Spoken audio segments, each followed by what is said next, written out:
Yep. You ready? Yep. Okay, so we're continuing in Perek Gimel. We'll do Madura Basra. I'm sorry, Perek Dalid. And we're discussing this idea. It's a very profound idea.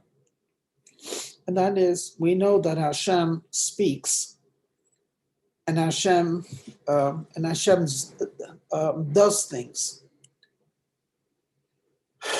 Now, when we say that Hashem speaks, it's obvious to all of us that Hashem is not a mouth.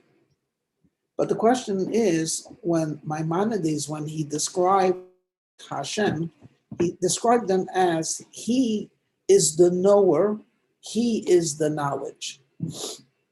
And though we cannot understand this, but that's what he is. And what the Tzemach Tzedek is trying to explain to us, how is it possible for the Rambam to give a physical definition about God, essentially? And indeed, the Maharal Prague, which we already spoke about, was very upset with the Rambam, and he said, you can't say that Hashem is knowledge, because one cannot describe him in any way whatsoever. Okay, so as the Tzemach Tzedek now is continuing, so let me begin. What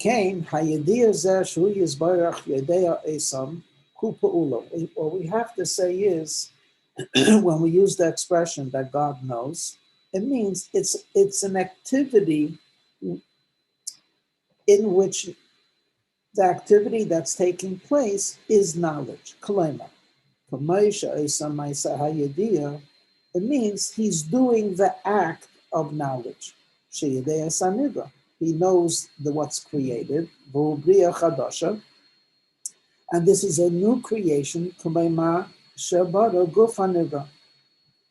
just like Hashem created the body of the creation, so too, he's creating the knowledge of that body. Right? Just like as we know, the fact that there are so many creatures, that doesn't mean that there's more than one creator.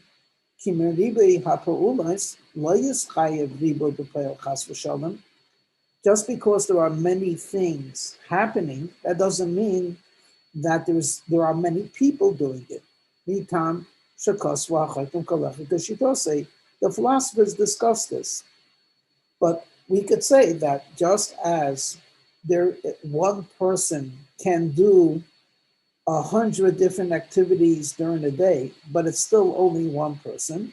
So the fact that Hashem knows trillions and trillions and trillions and infinite things, he knows that, still means it's only one God.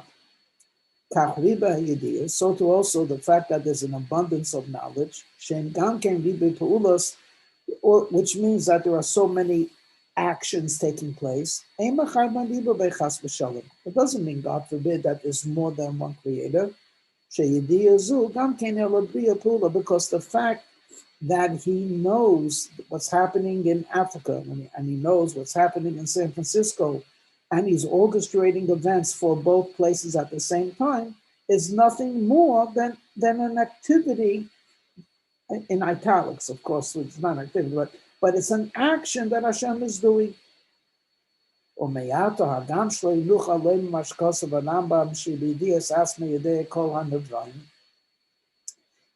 though we cannot say what the Rambam said, that by knowing himself, he knows all of creation. This is not true. Hashem, when we talk about the expression, he knows, if we're talking about God's essence, then we cannot use the word knowledge. It's much higher than the qualification of knowledge.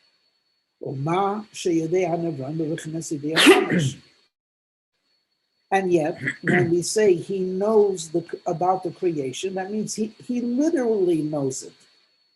Because you have to remember, through God knowing something, That's actually giving it its life force. Alpha became, and so which one is it? It's God that's creating everything, God knowing everything, and yet we say that God is not knowledge. Alpha became even so. It's not a difficult for us. The reason why the Rambam uses the expression of he and his knowledge is one, Kinesh Yiksha love, in order, or the Rambam was trying to push away a possible question. And that is Shariba Hayidiyah Shakol Nivram. If we talk about the abundance of knowledge that God has of everything of creation, that would mean that there's a multitude within Hashem, but that cannot be. God is only one. So to forestall this question, the Rambam said, no, Hashem knows all of them with the knowledge of himself. So just like he is one, the knowledge of, again, the infinite amount of components which are being kept alive through God knowing them is also one. But this, so the Rambam has avoided the question of how could God stay as one when he's constantly knowing things? And the answer is, what he knows is himself. As he is one, so is his knowledge. But this is Cholzeh, this is all referring to the Shitose according to his opinion and his approach, which is Shayidiyah hi atzmusei, that knowledge is God. V'im kenan, if so, if so, if you would have so many different types of knowledge, so much individual knowledge, doesn't that mean that there's a multitude in his essence? So we say, no, shuatz ma'yadiyah. So for that, we explain, no, actually the knowledge is of himself.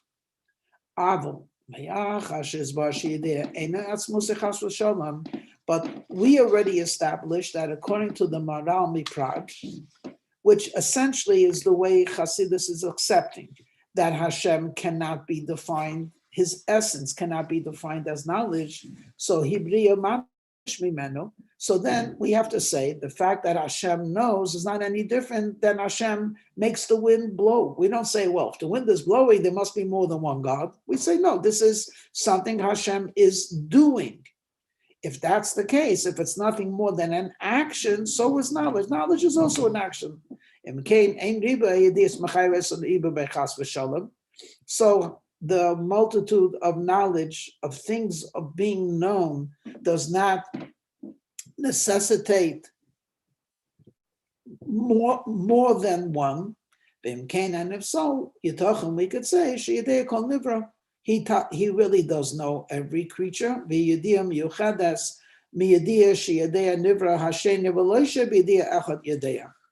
According to the Rambam, the same way God knows of an angel, so too that very same knowledge is of a caterpillar.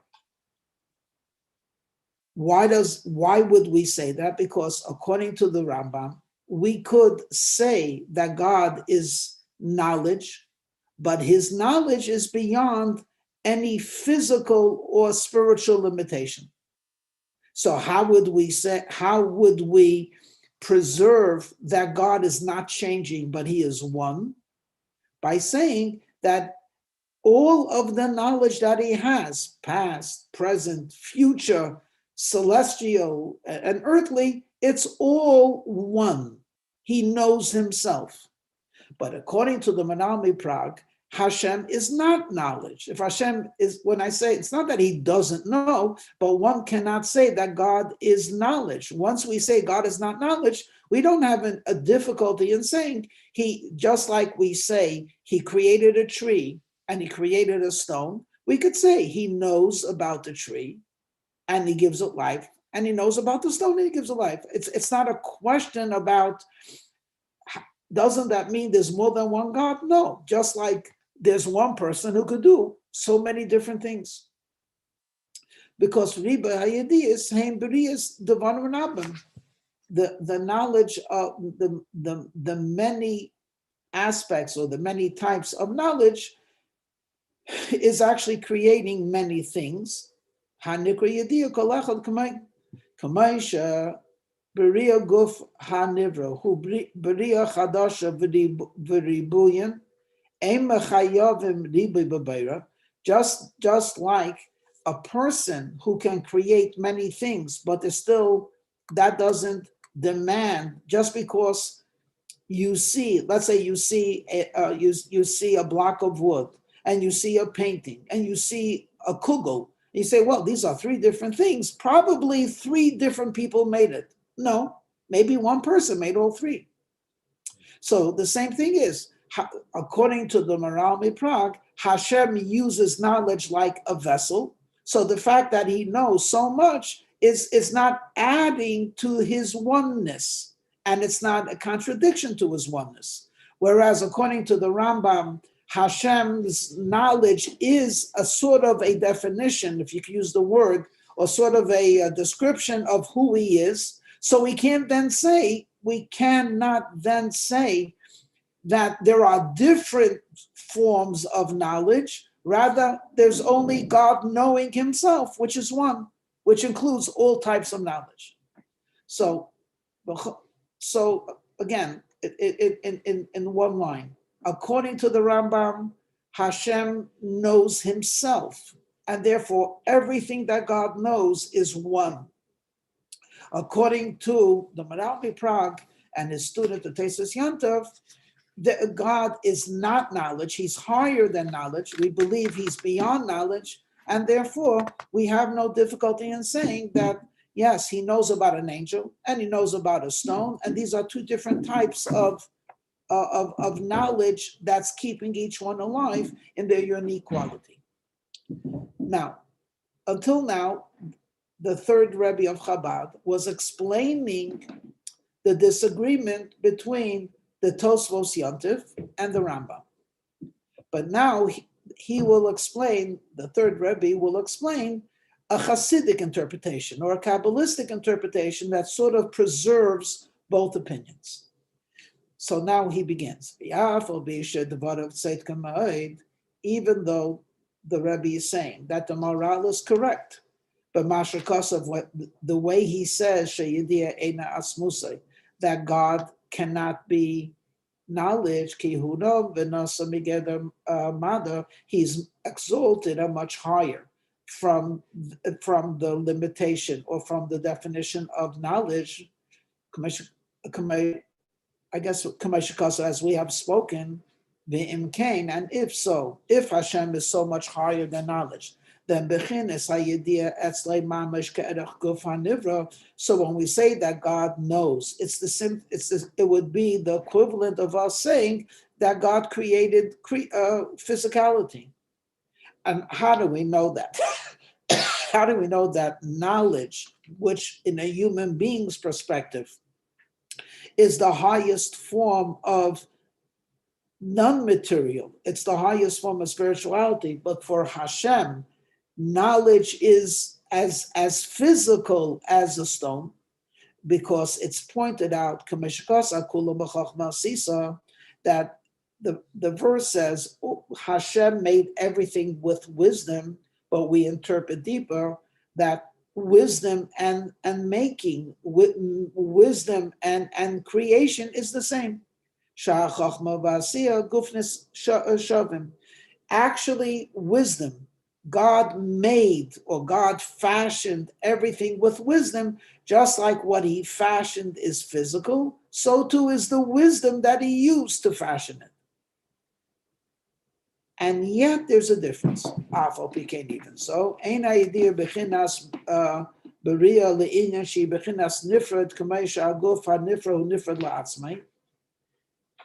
but still there is a difference in when we talk about the knowledge of God and the creation of God. Because when we say that God created something, it's a complete separation. Whereas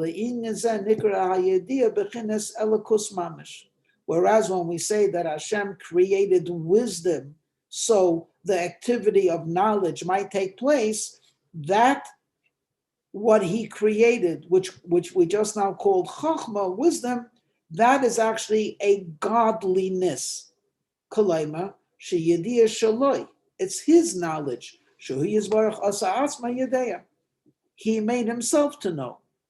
For example, Kamaya Derech Mashal, for example, Rav Shamash Velatzmei Leschakim and Tinekot Lufi Haskalosei. If you have a very brilliant genius and he lowers his genius so he could talk with a child or play with a child. Sha'afal became Tzimtzum Haskalos Rav Oz Eina B'Bchinas Nifrod V'hu Mamish Ela Shetzimtzum Atzmai. So here's a question. When the great genius who has an IQ of, 160, when he's playing checkers with a 6-year-old, is he a genius or not? The answer is he still remains a genius. It's just that he took his colossal reasoning and logic and he contracted it. So too, we could say that from one perspective, when we say that God knows about what's happening right now in Mars, it's the same thing as saying that God knows and is creating a worm. It's the same level of distance. But when we use the word knowledge, we're talking about his knowledge. So though it's, and he's going to explain this soon a little bit deeper. So it has like both things. It is both distant from God and yet, in a sense, very, if you're allowed to use the word, I don't know if you could use this word, it's very personal to God. It reflects God. And he gives the example of the great genius who remains this great genius, though all that's being revealed is the equivalent of playing blocks with a baby. But still, though it's a parable, it has clearly deficiencies. Why? Because the genius who's acting on the level of a 5-year-old, though there's a great contraction, the 5-year-old and the genius do have a connection. However, so when we say that this genius is contracting his wisdom, it's the genius that's there. In other words, the wisdom of this individual is still the individual. Whereas when we talk about Hashem knowing, and we're using the word das as a vessel, his essence is distant. Wisdom, God knowing something, having knowledge of something, is completely distant from the essence of God, who is Pashut. He is unadorned. He is not complex. He is simple. It's only God. Aval imkol zeh eina nifred chas v'sholom. V'zehu loshen elokos getlo. Kalema his pashtos keches elekim v'loi atzmusei mamish. Here he introduces a word. There's a very important distinction. The first word is God. The second word is godliness. Godliness means something like God, or something that resembles God, something that has the fragrance of God. But godliness is not God. So it's a creation of God, which is godly. It's something that reveals the source, and yet it is not the creator. So God's knowledge is not God. The same way a stone is not God. The same way an angel is not God. And yet, when we say that God is knowing about something, it's godly. For example, by a human being, we talk about he has soul powers. The capacity to think and speak are soul powers. A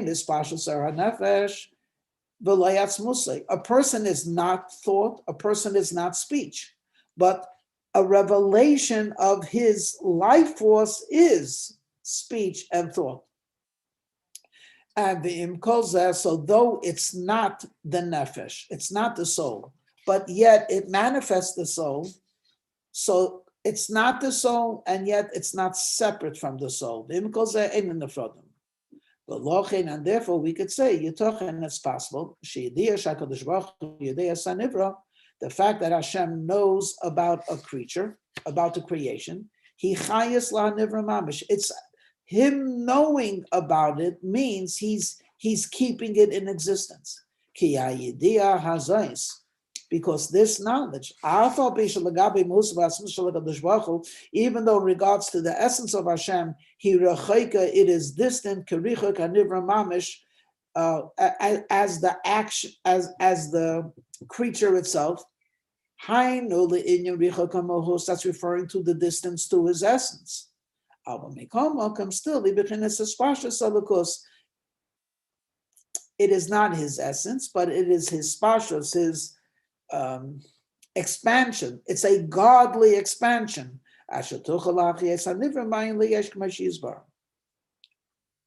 So we have to now, the next part will give us a deeper and a clearer explanation of something that seems to be internally contradictory. Statement number one, God has no definition. And to say God knows is like saying God is small. We can't say that. God is not small. We can't say God is ignorant. So the same way you can't say God is ignorant, you can't say God is knowledgeable. God is beyond these definitions.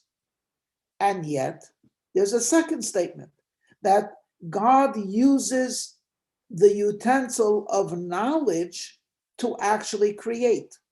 That means when God knows about something, there's existence. If he doesn't know about something, it's because it doesn't exist. So that means the knowledge in a certain form is really a godly energy. But you just now told me that knowledge is separate from Hashem. So this idea that there's God and there's godliness needs explanation, and that's what the Rebbe is going to do now. To understand this more clearly, we have to do it by first prefacing a concept, which will be the true answer. How is it really possible from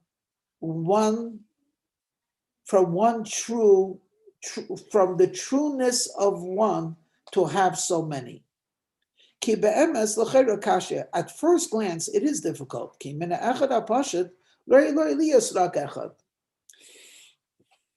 If it's actually one, what we should get from it is only one. If you only have one ingredient, you're not going to be able to get a second ingredient from it. How is it that we have the absolute oneness of existence, which is God, and at the same time we have the cosmos? And if so, this question will also include the same way we have a general difficulty that we should think about. God is one, and yet there's so many things that he's constantly creating, that he's constantly knowing. how does all of that yediyah get, all of that knowledge, how does that all translate into the oneness? And yes, we did speak about this before. Omar Shekosov Hagoyna now. This that Omanami Prague said, Kamesh Riba Pulas Emachayv by Riba Kach Gam Elu. The Barnabi Prague already preempted this. He says, look, you could have one person making a lot of different things. So why does that bother you that there are many worlds with only one creator? But though what he said is logical, we could still attack the premise. That itself becomes the question.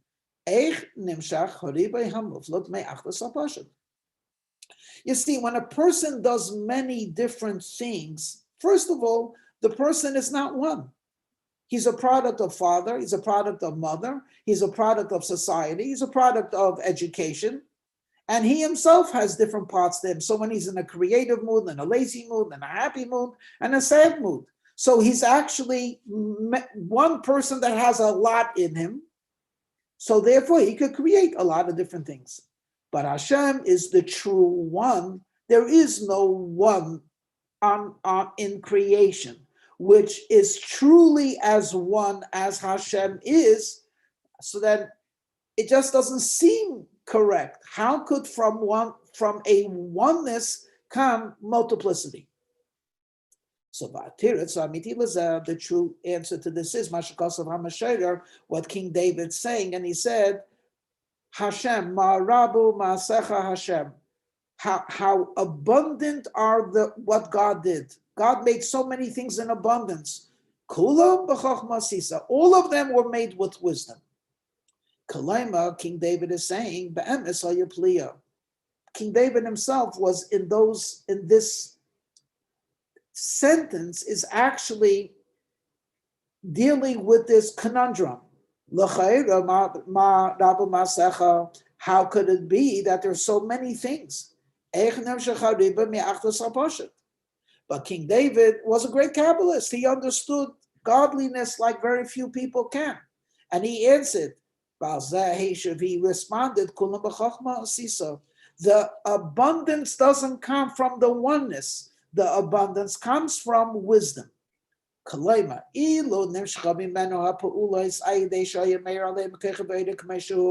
Were everything to have been created, if it would have been created through the illumination of his light, it would be questioned. We have one light, one source of light, and yet look, we have hot and cold. We have opposites. We have physical, spiritual.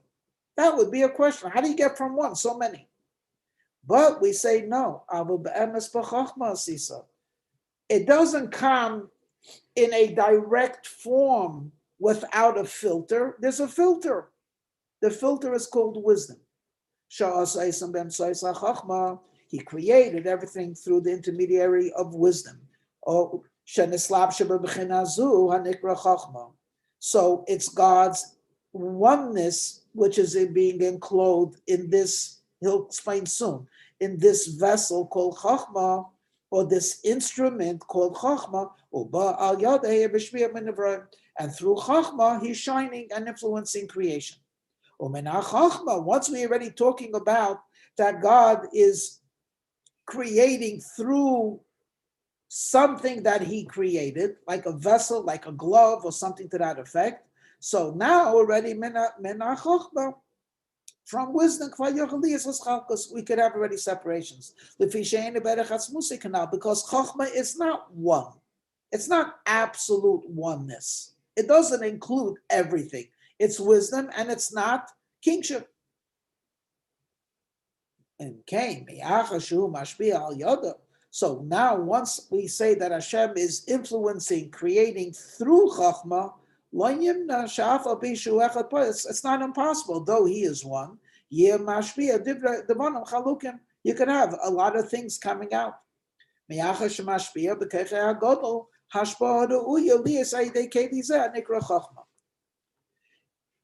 I told you pour out water through a colander, or through a sieve, right? So you have one stream of water, and then it goes through a lot of a lot of different holes. So if the water were to be coming directly from the vessel, it would just be one gush of water. But now that it's going through something called Chachma, now already we can have separations. And in general, these separations are the 10 sfirot. We say the Eschalkos, the way it's broken is Bechinas Yud Sfiros, the 10 sfiros, which comes from Chachma. And in this case, the first of the 10 is Chachma Shnikar Rashis. Va'al Yodam, and through Chachma, who must be in Avraham. And therefore, because it's going through this gush of light, this gush of energy, so to speak, which is one, is now going to flow through something which God himself created, which he calls Chachma. Now it's possible for it to be divided into different distinct creations. So just for example, if one of the directions in which the divine energy will flow into, because it goes through Chachma, will be the attribute of kindness. So everything will then have, anything that flows through that stream of kindness will have the quality of kindness. For example, daylight, mayim, water, you understand, kindness doesn't only mean giving a lollipop or giving a gift. Kindness is an expression of a godly energy in a certain form. So the first day of creation basically was the day when God revealed this attribute of chesed, which flowed through Chachma, and therefore light and water was created. And anything that was if through Chachma there's another channel created, which is Gevura, divine strength or discipline. So then there'll be something of creation that reflects that. For example, there was a separation between heaven and earth. It's because the 7 days of creation are actually the 7 midot. Sunday is Chesed, and Monday is Gevura, Yom Shlishi, Tuesday is Teferes, etc. Moshe Yisbar as Hashem. As he says, I'll still talk about this. Ribi Anavraim, Hey Meyaskalas Hamidei Zumizu. The fact that there's so many different things of creation is because there's a interclusion and an intermingling of a little bit of Chesed, a little bit of Gevura, etc. So if you want to know where does change come from, it will come through the vessel. Though the vessel has no power on its own, the vessel of chesed, the vessel of gevura, the vessel of beauty, all of these vessels are going to be fueled or going to be energized by one God with one flow. It's going to come from the one which is truly one, God who's simple in its oneness. So now we have to refine a little bit more this concept of God, godliness, light, vessel, oneness, 10 sfirot. So the parable will be Yadua Umuvei B'Pardes in the Kabbalistic book called the Pardes, Shon Perek Beis. It will give the example of Kain HaShemesh Va'esh. But let's look at fire or the sun. Let's look at heat. There's one power. We could define this as hot, heat. Hu Achaim. Hu matich hashayva, v'takvi dabalach, v'tavasho v'tisraf, v'tashcher v'talben. Take a look what one power can do. It could melt wax. It could cook. It could burn. It could cause changes, making something black or something white if you're dyeing it. And it's all coming from one fire. How could we have so many changes? It's not that fire changes. The fire is the same. The heat is the same, but those that are receiving the heat or the fire are going to be affected differently. So the fact that fire or warmth can change so many different things does not imply that there's change in the fire. Rather, it's the fire making a change in the recipient.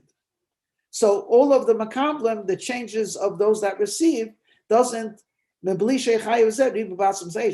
it's going to change the fire.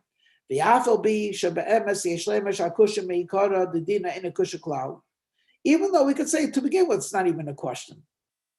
In other words, the question that we started off was, how do we have many from one? The truth of the matter is, we already gave an introduction. This that we say from one can only come one. Sure, it's true, but it's only true when we're talking about natural law. They don't have a choice in their effect. Every natural law or property has to follow its property, which is what Hashem put into it. So if Hashem is going to put into a property that it should only affect one thing, that's all it will affect. You understand? So if Hashem is going to make the property of hydrogen, it's only going to act like hydrogen. It's not going to act like anything else. So you can't ask a question, how is it possible, you can tell guys, hydrogen can only create things of hydrogen, but it can't create things of sodium. So Hashem is one, how can he make so many? How could you even compare the two? The fact that one can only create one is because that's the way God ordained it. And that's why when Hashem wants one thing to have an effect on many things, he does. So he puts fire, and he puts into the property of fire that he could cook, and it could melt iron. It's clearly cooking water and melting iron are two separate things, but Hashem put that property into fire. And actually, we could actually call it one property. The fact that fire has makes such drastic changes is about those that are receiving it.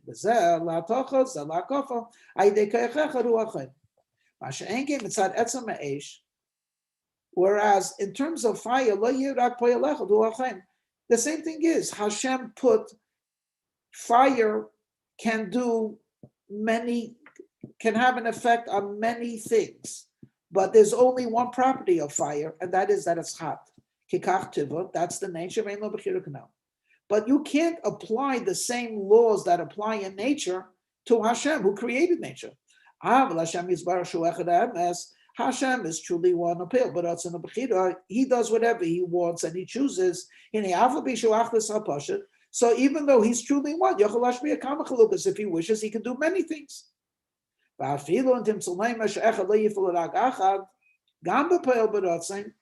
even if you want to say, no, even if he wants to, you can only do one.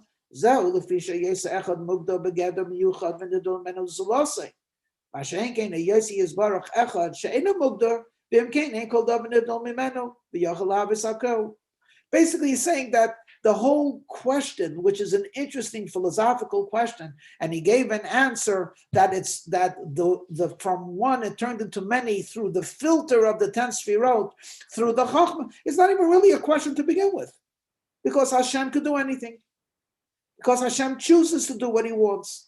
Nothing separate from God. He could be one God who wants to create angels or worms at the same time. Still. So then, if that's the case, we go back to the question, why do the Kabbalists talk about the 10 Sefirot? If there's no question, then Hashem, if he wants to create finite and infinite finites without changing his basic truth, the basic character of God's oneness, so then why do we need the whole idea of, no, he created 10 utensils, he made 10 vessels, one is called Chachma, one is called, why do we need that? Mikol Malkim, because logically, using the mind,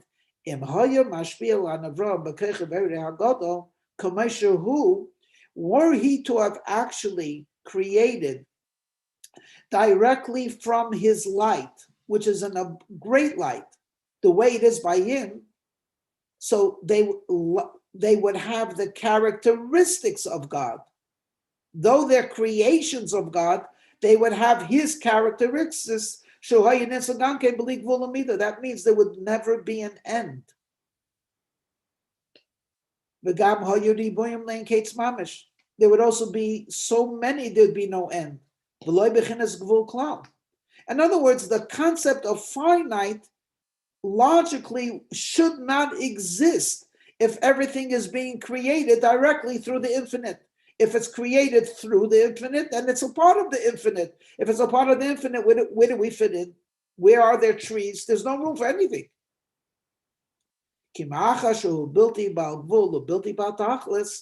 Being that he has no gvul,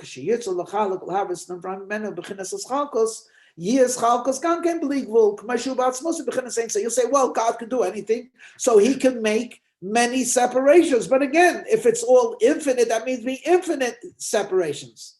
And the world is finite. The world is finite. There's a measure to the world. There's a measure to the cosmos. In fact, the Gemara gives a poetry when it wants to describe the distance of the universe. It says, from the earth, Lirikia, to get from the earth to the firmament, it's 500 years travel.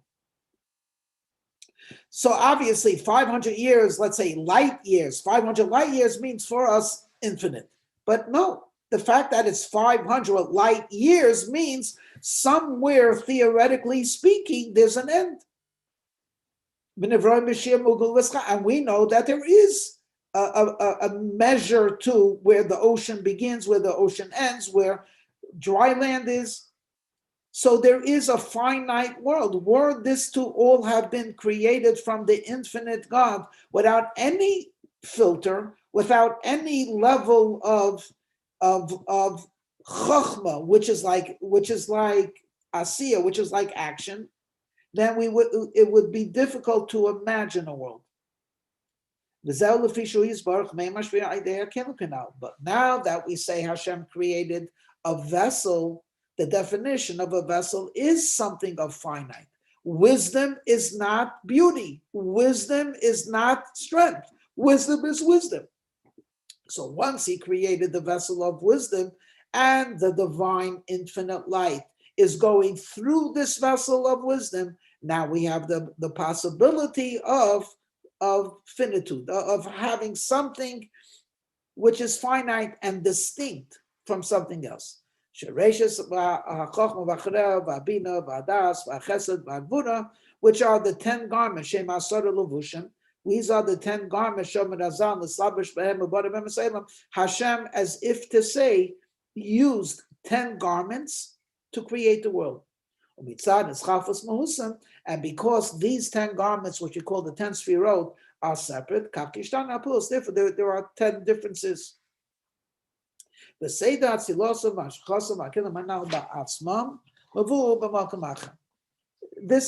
of how it was actually made, the 10 Sefirot, is explained elsewhere. I'm not going to explain that.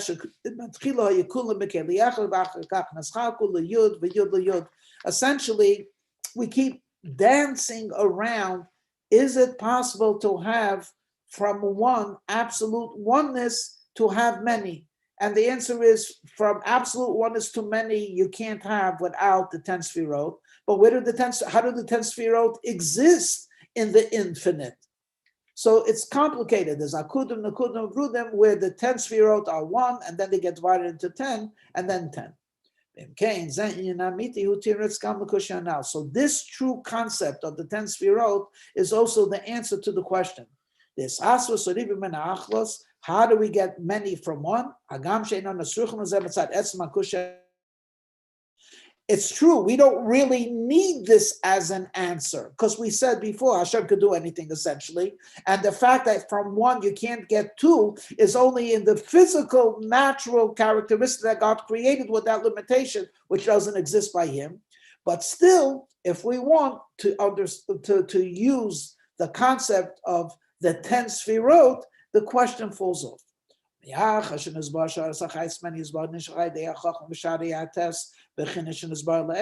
that we said that the life force of Hashem is being drawn through wisdom, and the other 9 sfirot, they're called vessels. Through these vessels, Hashem is creating what is found. Why do we use the expression of a keli? In English, it's called vessel. What does that mean?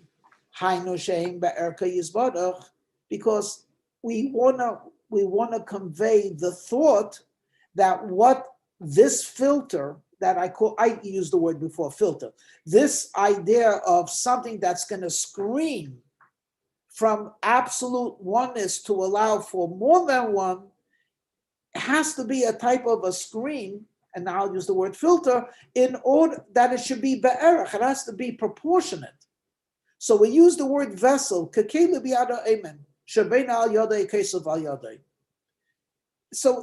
other words, if I tell you, if you need to drink water, and I fashion for you a saw, S-A-W, you say, thank you, you're very creative, but you didn't help me. So we use the word vessel to point out that it is fulfilling the need for what it was created for. So you can use a vessel. There are certain things you use for building, and then there are other things you use for writing. A case of a. So now we're saying that Hashem made the 10 sfirot. They are, from one perspective, the 10 sfirot are as physical, as created as anything else in this world. It is a creation. It is not God the creator. And yet, the way He created it is that it should be a vessel that His light could flow through. And that's why, because God is one, and because God is true, the vessels will have to have that as well. And that's why we're not going to say that the vessels of Chochmah Bina Das, the 10 Sfirot, are like a vessel, like a hammer. They're not separate. In other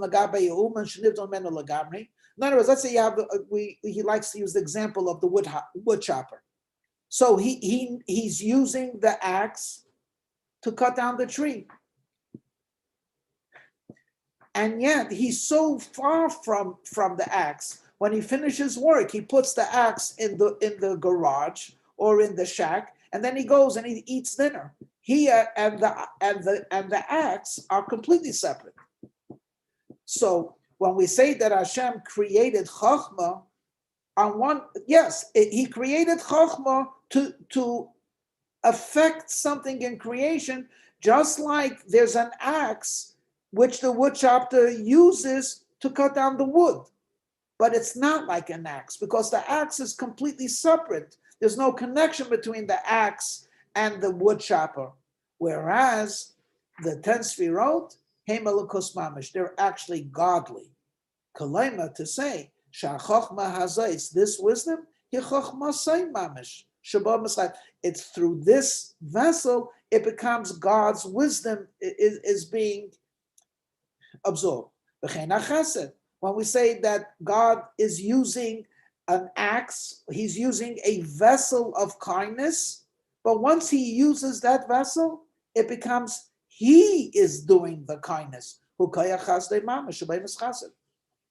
And even though the alpha, even though Shabbat Musay Lab Mikolim Cloud, even though from God's essence there is no emotions, yeah, that's true. But there's the concept of contraction, that he contracted, concealed his simple light, until we have it, until we're able to imagine these powers. That he has the power to think, the power to understand, the power of knowledge.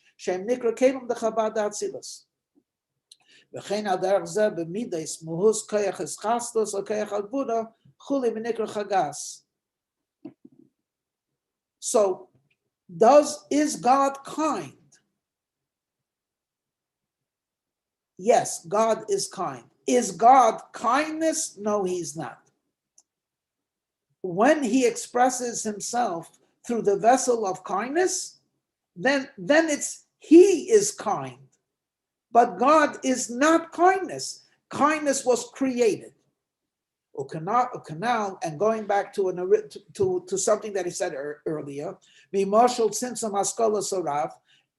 right? We said before, here's a genius, and he's playing checkers with a 6-year-old. So who's playing?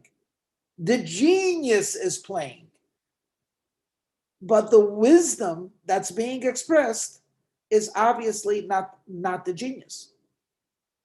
But as powerful as this image is, it does very little because God is infinitely removed from him and divine wisdom much more than the genius is removed from playing with a 4-year-old.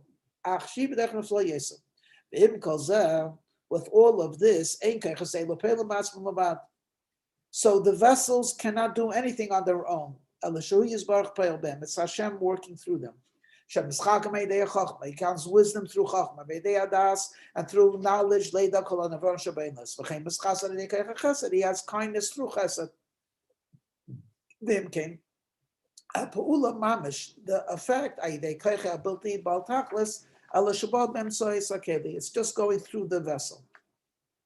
Well, the Inyan Zeh, to again emphasize the distance between the effect of what God is affecting and God, the initiator. Over here, we could actually say, it's like that you have a human, you have a tree, and the effect that the human will have on the tree will be on something completely outside of both, which is the axe. Just like you cannot see in the axe, AX, you cannot see in the axe a wood chopper. Anyone could use this essentially. So to also, when you look at the vessel of Chachma in its most sublime form, as the 10 Sfirot, you could still not see the true essence of the creator of that. Because God, in regards to his creation of divine wisdom and divine logic, divine intellect, divine creativity, is the equivalent of a speck of dust and less. Because again, when we want to talk about the essence of Hashem, wisdom is like action. Still, it's action, it's a creation, it's not God, but it's also not a caterpillar. It's not an angel. It's godly. It's nikra elikos mamish. Well, the Inyan zeh ain't mashal daimel mishal lefisha akeli elikos mamish. The chem zeh yitochen ma'od mashakosov onambam. Now we go back, and he's tying this whole thing together, because wisdom has this dual quality of being a creation of God, and at the same time being united with God. When God knows through using the vessel that he created, it's not wisdom that knows, it's God that knows. Well, if that's the case, we could go back and say that the Rambam is right. The Rambam, hu hayadeyav, hu hayaduav, hu hadeyatzma. He knows what's being known, and the form of knowledge is him as well. Shemeach Ashayidiyah. He das Atzilus, because when we say that Hashem has the knowledge, it's the knowledge of the 10 Sefirot in the highest world of Atzilus. That's Elokus Mamish. That's godly. In Kain Hoyadu, there's really no separation. However, but we really don't. We could say the words without truly understanding it, because the only way we could think about someone who knows is by thinking about ourselves. We know. And when we know something, that means it's two separate things coming together. And this is, as it says, whereas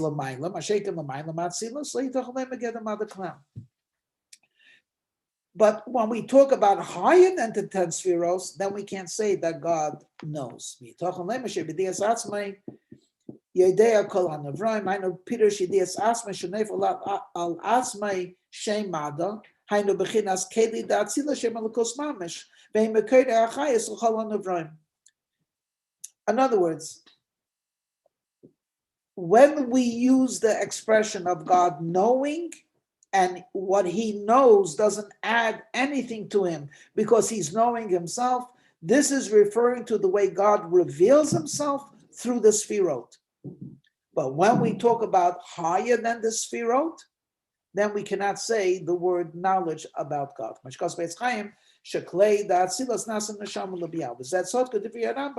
the Rambam is right in what he said. It's just that the Kabbalists have to add a caveat. When the Rambam meant that Hashem is one with his knowledge, they meant it when Hashem is using the Sefirot. So the Rambam is a Kabbalist in this sense, because he wants to tell you that when God uses the vessel of wisdom, it's not like the wood chopper using an axe, it's much deeper. Aleim Elokus, and they're godly. So now in the Rambam's insight, we could say that knowing through these vessels, and this is their life force. But when we come to Hashem's essence, but when we talk about Hashem himself, we can't say that God knows or creates.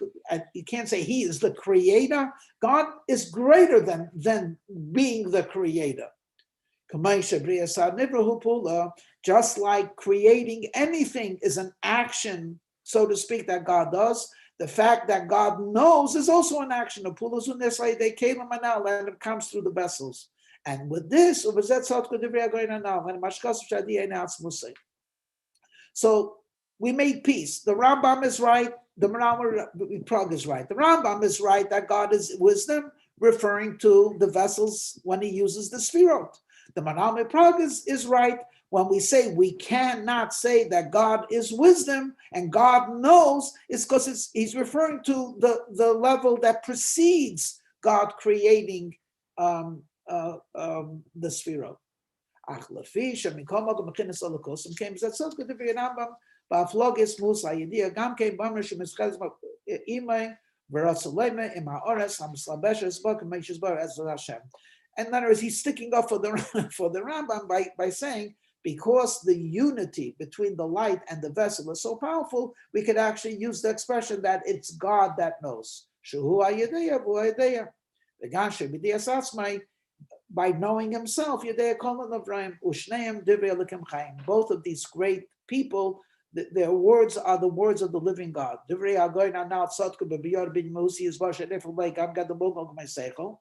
Manavi Prague is right that when we talk about it, God's essence, you cannot use a limitation or a definition. Even if we want to be polite and say he knows, no, he exists. It's concealed, and we cannot picture his essence. But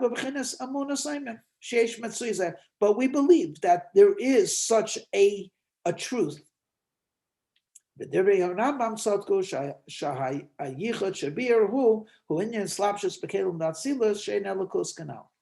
Okay, so we got up to chapter 5. you should be able to have a good night's sleep tonight because we resolved a big argument between these two great people. We love peace.